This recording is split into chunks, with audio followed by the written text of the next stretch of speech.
द्रव्य निर्जरा का स्वरूप है।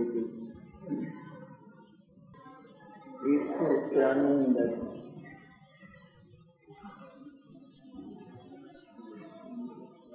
भोग मंदिये द्रवान मचे गणान निरानंद जन कुण विसंबंधिति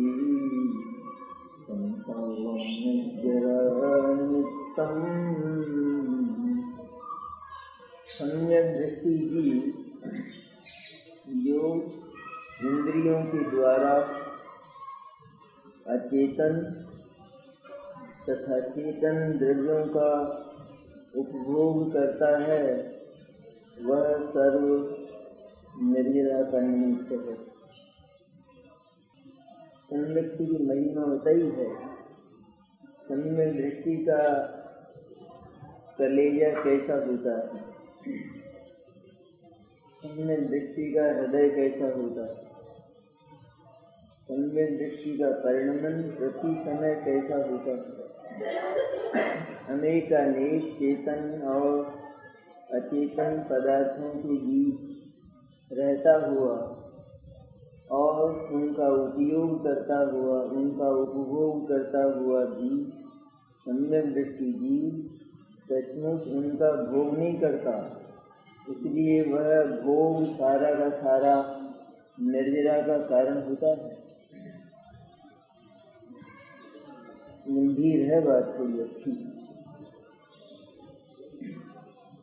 ऐसा लगता है जैसे आचार्य अपनी बिरादरी का पक्षपात करते हैं, क्योंकि आचार्य भी सम्यक दृष्टि है, सम्यक दृष्टि जीवों का पक्ष लेते हैं। जैसे ऐसी कुछ बात, सम्यक दृष्टि जीव जो अनेक प्रकार के भोग भोगता है, उस सबसे निर्जरा होती है, सबसे उसकी शुद्धि की वृद्धि होती है। तो अपने को ऐसा लगता है कि इन सब कैसे होता हो। 5 इंद्रियों के विषयों को काम में लेते हुए, उनका भोग करते हुए भी उसे निर्जरा होती है, तो फिर भोग भोगना चाहिए उसको। और यदि उन भोगों की निर्जरा होती है तो मुनिराज ने भोग क्यों छोड़े? ये भी भोगों में ही रहते, निर्जरा होती जाती। तो ऐसा लगता है कि जैसे ये उसका पक्ष कर रहे हैं सम्यक दृष्टि का, लेकिन बात ऐसी नहीं है। तो सम्यक दृष्टि जैसा बाहर दिखाई देता है वैसा भीतर नहीं, भीतर से वह कुछ और प्रकार का होता है। सर्वलोकालोक में एक परमाणु का थोड़ा सा भी हिस्सा मेरा नहीं है। सम्यक दृष्टि जीव ये जानता मानता है, भीतर से इस बात का विश्वास करता है। इसलिए जितना कुछ भोग और उपभोग उसको होता है, ये चेतन और अचेतन पदार्थ, ये सबके सब अन्य हैं, पराये हैं, ये तो जानता है ना। और अन्य हैं, पराये हैं, ऐसा जानकर उनको काम में लेता हुआ, उनका भोग करता हुआ, उनके साथ कभी भी एकाकार नहीं होता, आत्मसात नहीं होता, एकमेक नहीं होता, उनमें निरंतर परत्व का अनुभव करता है। इसलिए क्या होता है, इसलिए जितने भी वे भोग हैं उन भोगों का रस नहीं बनता, पर वे भोग नीरस रहते हैं। नीरस रहते हैं अर्थात वे काम में नहीं आते, वे फल जाते हैं। यदि किसी को रोग हो न, बीमारी हो, जलोदर हो किसी की, उसे चाहे कितने ही व्यंजन खिलाए जाएं, लेकिन वे सब विफल होते, उनका कोई रस नहीं बनता। इसी तरह सम्यक दृष्टि सर्व ही चेतन और अचेतन पदार्थों से बिल्कुल न्यारा है, प्रति समय अपने को भिन्न अनुभव करता है। इसलिए किसी भी पद्रव्य का भोग करते समय उसको तीव्र रस नहीं हो सकता, बल्कि वो सब विरस होता है, नीरस होता है। तो सारे भोग नीरस रहते हैं, नीरस रहते हैं, मैंने उसको निर्जरा होती है। तो सबका सब निर्जरा का निमित्त है। तो बहुत बड़ी चिंता हो, किसी को चिंता में निमग्न हो एकदम, और उसको चाहे कैसे ही भोजन कराए जाए, लेकिन उसको रस नहीं बनता, होता नहीं। ये बात तो सीधी है कि नहीं? एक तो भोजन का रस बनना और एक उसका रस नहीं बनना। खाना तो बराबर देखा जाता है, दो व्यक्ति बराबर से खाते हों, एक को रस बनता है, एक को बिल्कुल व्यर्थ जाता है, नीरस रहता है। इसी तरह इन द्रव्यों का उपभोग, चेतन और अचेतन द्रव्यों का उपभोग रात और दिन इनको काम में लेता हुआ दिखाई देता है। चक्रवर्ती जैसा पुरुष, उसकी कितने कितने भोग, पांच इंद्रियों के विषयों के जो भोग हैं उनकी प्रचुरता, उनकी बहुलता अपन को कल्पना भी नहीं कर सकते। उन सबका उपभोग करते हुए भी, क्योंकि वह उनके साथ एक में नहीं होता, परत्व का अनुभव करता है, इसलिए नीरस परिणाम के कारण से वे सब के सब नीरस अर्थात विफल होते हैं। इसलिए सम्यक दृष्टि को वह सब निर्जरा का निमित्त है। इसलिए भोग भोगने की छूट नहीं दी, लेकिन खूब भोग भोगना चाहिए, ऐसा कहा गया? ये तो कहा है भोग भोगने के पहले ये सबके सब भोग मेरे नहीं हैं और मेरे से न्यारे हैं, पहले ये विश्वास करो, अर्थात पहले सम्यक दृष्टि बनो, इसके बाद भोग भोगो। तो हम तुमको कुछ कहेंगे नहीं, लेकिन सम्यक दृष्टि बनने के पहले ही तुम भोग भोगोगे तो फिर वे भोग तुमको गुण करेंगे और तब तुम संसार में फंसोगे। तो सम्यक दृष्टि होने के बाद भोग गुण नहीं करते हैं, इसलिए वे नीरस रहते हैं, विफल जाते हैं। इसलिए सम्यक दर्शन की बात कही है, भोग भोगने की बात नहीं कही। एक वैद्य है तो वो संख्या खाता है, एक साधारण आदमी खा जाए तो मर जाएगा, और वैद्य खाएगा तो उसको पुष्टि करेगा, और विष है वास्तव में। इसी तरह सम्यक दृष्टि को भोग भोगने की कला का पता है, मालूम है, अज्ञानी को भोग की कला का पता नहीं है, इसलिए वो भोग के साथ एकाकार रहता है, जिससे वो भोग उसको गुण करता है। गुण करता है अर्थात कर्म का बंध करता है, और ज्ञानी को वो भोग गुण नहीं करता। इसलिए पहले ज्ञानी सम्यक दृष्टि बनने की बात है, भोग भोगने की बात नहीं लेना इसमें कि भोग की छूट दे दी। चलो 193वीं गाथा में आते आते तो आचार्य ने बढ़िया कर दिया अपना सब। क्यों हुकुमचंद?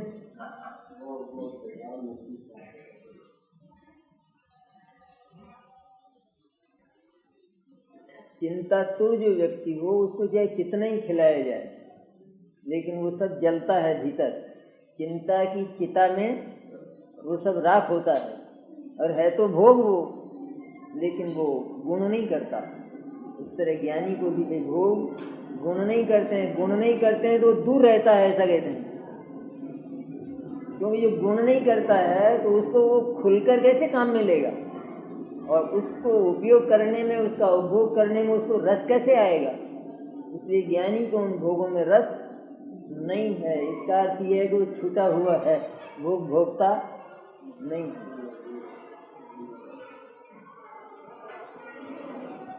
टीका, विरागी का उपभोग निर्जरा के लिए ही है, वह निर्जरा का कारण होता है। बहुत गंभीर बातें हैं, सामान्य नहीं है बात। विरागी का उपभोग निर्जरा के लिए ही है, इसमें उपभोग तो ले लें और विरागी ना लें तो अनर्थ हो जाएगा, मौत आ जाएगी एकदम।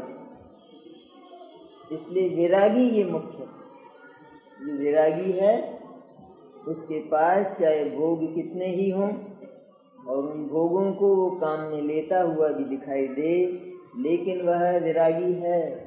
उन भोगों से उसको ममत्व नहीं है, इसलिए वो बंधता नहीं है, बल्कि उसको निर्जरा होती है। तो विरागी का उपभोग निर्जरा के लिए ही है।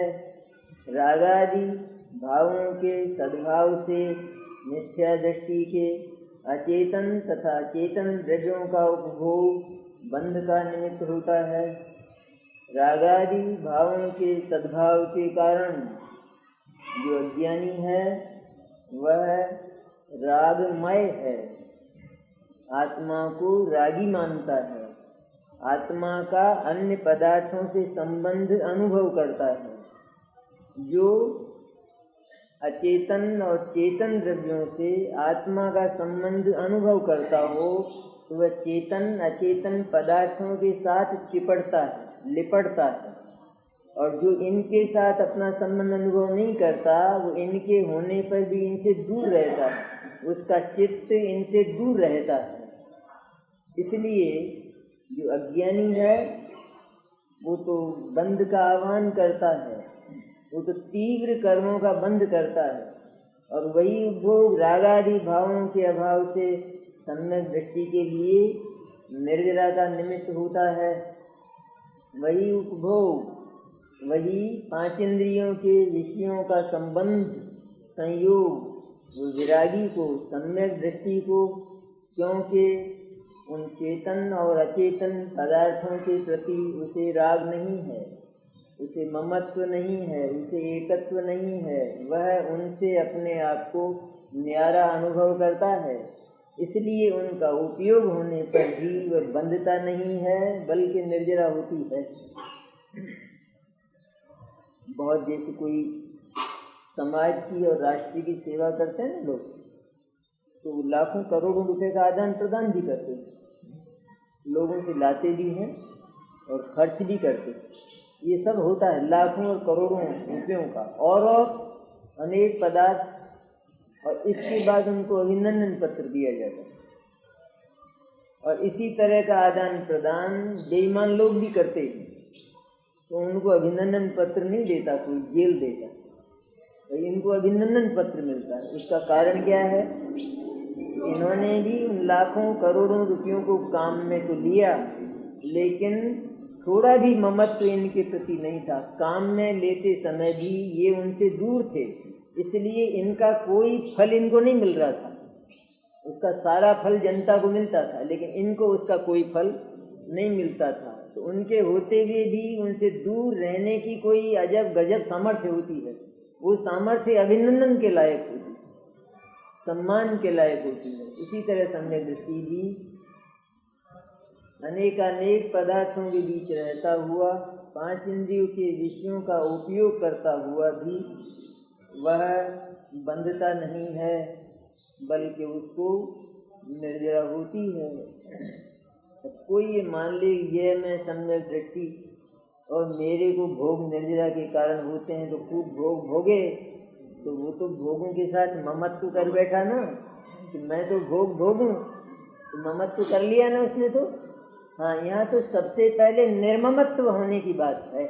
निर्ममत्व होने के बाद तू तीर्थंकर बनेगा और तेरे समोत्सरण की रचना होगी तो भी तुझे बंध नहीं होगा। होगी तो सही समोत्सरण की रचना, दिव्य ध्वनि भी होगी पुण्य के उदय से, सब कुछ होगा। परम औदारिक शरीर हो जाए, सुनने वाले लोग बहुत आएंगे, पुण्य का उदय भी रहेगा, लेकिन जरा भी बंधेगा नहीं, थोड़ा भी। यहाँ तो चतुर्थ गुण स्थान वर्ती ज्ञानी की बात करते, आगे की तो सब बात इसमें आई जाती है। चतुर्थ गुण स्थान वाला ज्ञानी भी इतना महान होता है, इतना महान, इस सर्वलोकालोक अनंत लोकालोक, अनंत लोकालोक की संपत्ति और समृद्धि कितनी अनंत, ये अनंत समृद्धि के बीच रहकर भी वह इनसे न्यारा रहता है। ऐसी उसको कोई विराग की सामर्थ्य है सम्यक दृष्टि की। सम्यक दृष्टि भवति नियतम ज्ञान वैराग्य शक्ति। सम्यक दृष्टि को ही निश्चय से वास्तव में ज्ञान और वैराग्य की शक्ति होती है। इसलिए सम्यक दृष्टि ने सर्वलोकालोक से आत्मा को न्यारा छांट लिया और उसी में अपना ममत्व स्थापित किया। सारे लोकालोक के पदार्थ, उनके भाव, उनके निमित्त से होने वाले अपने विभाव, इन सब में ममत्व तोड़ देने के कारण और केवल एक शुद्ध चैतन्य में ममत्वशील होने के कारण सम्यक दृष्टि को उन पदार्थों का आदान प्रदान भी देखा जाए, लेकिन वो बंधता नहीं है। किसी की बहुत बड़ी संपत्ति अपन अपने पास रखें, वो अपने पास रख जाए। कोई कहे मैं यात्रा जा रहा हूँ, आज रख लीजिए मेरी पेटी, तो रख ली पेटी, और जब आए तो वापस लौट आई और धन्यवाद और मिला। नहीं मिला। क्यों मिला? इतने 6 महीने रखी, उसका क्या हुआ? 6 महीने धन रखा किसी दूसरे का घर में, उसके क्या हुआ? तो उसका धन्यवाद मिला, क्योंकि वो ज्यों की त्यों वापिस लौटा दी।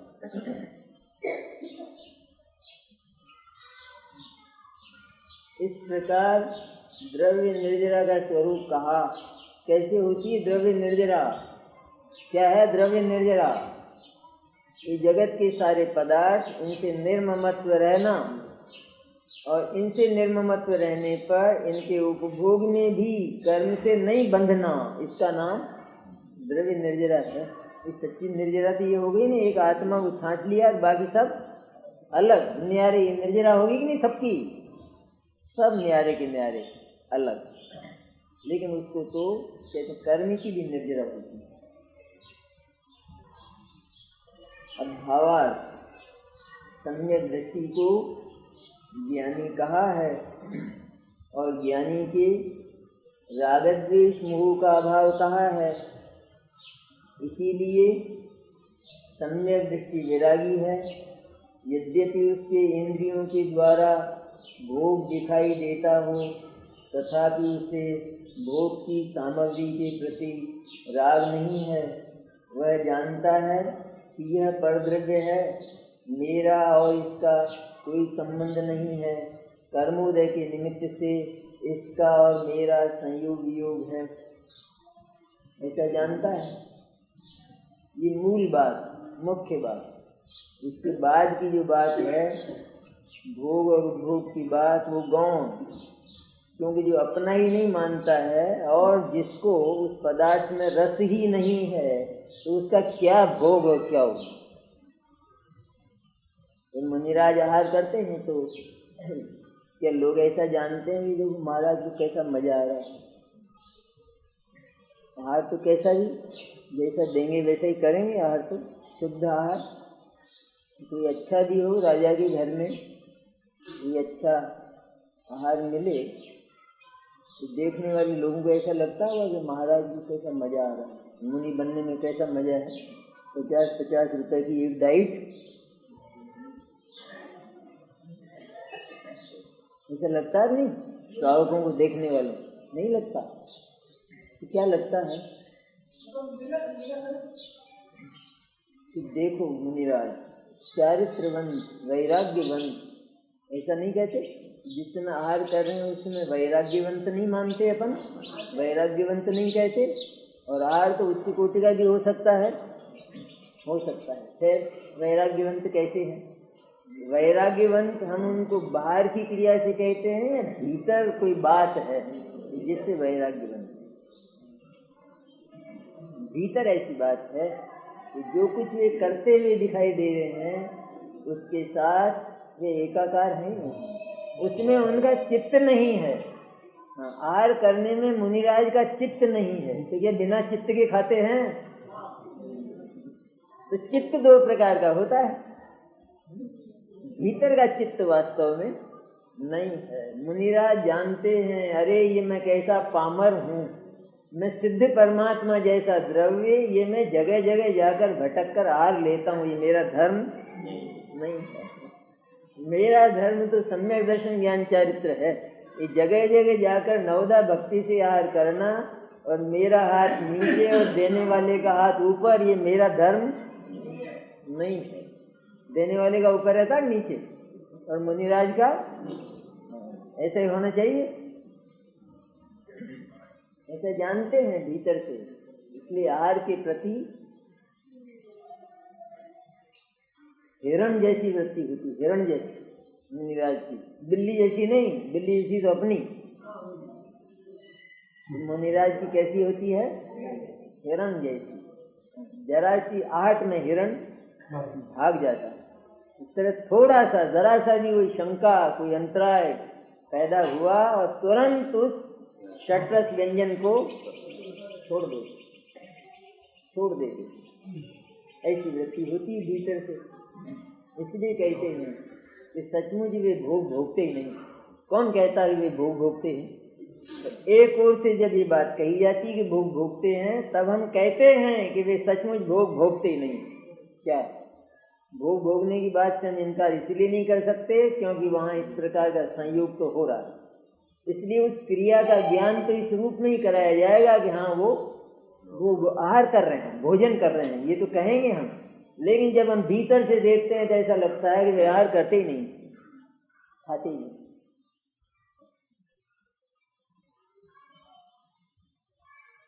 एक माता हो कि जिसका प्यारा पुत्र खो गया हो, घर से निकल गया हो और वो उसको ढूंढती हो, तो वो खाना खाती है कि नहीं?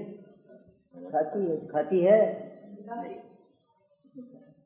पहले खाना स्वीकार करें तब ये कहें कि नहीं खाती वास्तव। अरे बिल्कुल नहीं खाती हो तो फिर वो बात कहाँ से आएगी? लेकिन कहते हैं खाना खाया कि हाँ खाया, तो क्या वास्तव में खाया? किसी ने पूछा कि खाना खाया? बाई ने खाना खा लिया, एक ने कहा खा लिया, तो दूसरी क्या बोली? तो क्या खाना? इसको कोई खाना कहते हैं? ये खाना खाती है सचमुच ये तो, और वो खाना उसको गुण करता होगा, वश करता होगा, या चिंता में सारा का सारा भस्म हो जाता है। चिंता करके देख लो ना, महीने 15 दिन पता चल जाएगा इसका 193 का थका।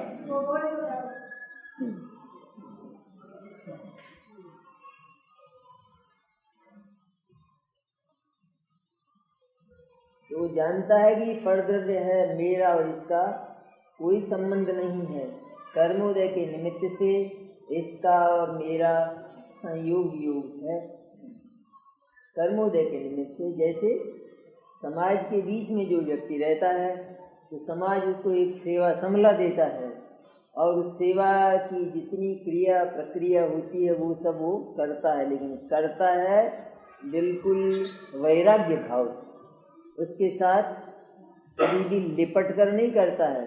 कई तो ऐसे होते हैं ना पद लोलुप, जो पद को छोड़े ही नहीं, और कोई कैसे होते हैं जो वास्तव में सेवाभागी होते हैं तो वो पद को यूँ रखते हैं हथेली के ऊपर, हथेली पर भी नहीं लगने देते हैं। कोई कहे कि ये आप दे दीजिए कि ले, मेरे को तो इसकी जरूरत पहले भी नहीं थी, लेकिन आप लोग नहीं माने इसलिए मैंने स्वीकार किया था, अब आप अपना ये पद ले लो, मेरा तो था ही नहीं, आप ही ने दिया था और आप ही लो।